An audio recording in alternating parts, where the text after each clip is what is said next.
উদউনি আস্তাজিব লাকুম, আমার মাওলা বলে বন্দে বন্দে আমাকে ডাকো, আমি আল্লাহ তোমার ডাকে জবাব দিব। জোরগণ সুবহানাল্লাহ।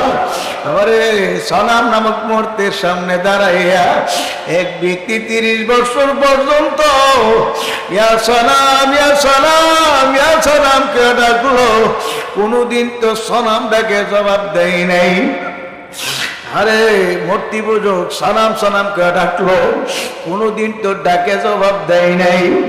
বলে জবানে আমার মাওলার গুণবাচক নাম ইয়া সমাজ শব্দ বের হয়ে গেল। যখন ডাক দিল ইয়া সমাজ, এমনি আমার মাওলা জবাব দিল লাব্বাইকা ইয়া আব্দি। এ বান্দা আমারে কেন ডাকলি, কেন ডাকলি? আমি তোর কাছে হাজির। আল্লাহু আকবার। এখন সলাম নামক মূর্তিকে তো ডাকা ডাকলো, সলাম তো কোনদিন ডাকে জবাব দেই নাই।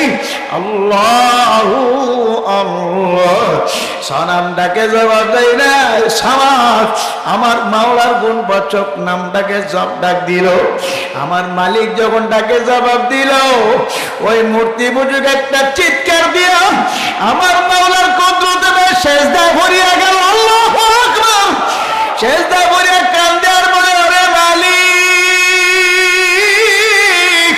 তুমি কেমন দয়ার মাওলা, হে মালিক এত বছর পর্যন্ত সনামের এত ডাকা ডাকলাম, কোনদিন জবাব দেই নাই।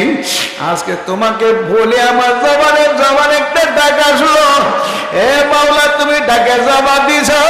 এমন দয়ার মাওলারে ভুলি আমি কার পাগল হইলাম। আল্লাহ এখন কান্দে, আল্লাহ আল্লাহ কে ডাকে। আমার মালিক ডাক দে বললো, হে বন্দা বান্ধে, হে বন্দা যা, তুই যখন আমাকে ডাক দিলি বন্দা, আমি আল্লাহ তাকে জবাব না দিয়া পারি না।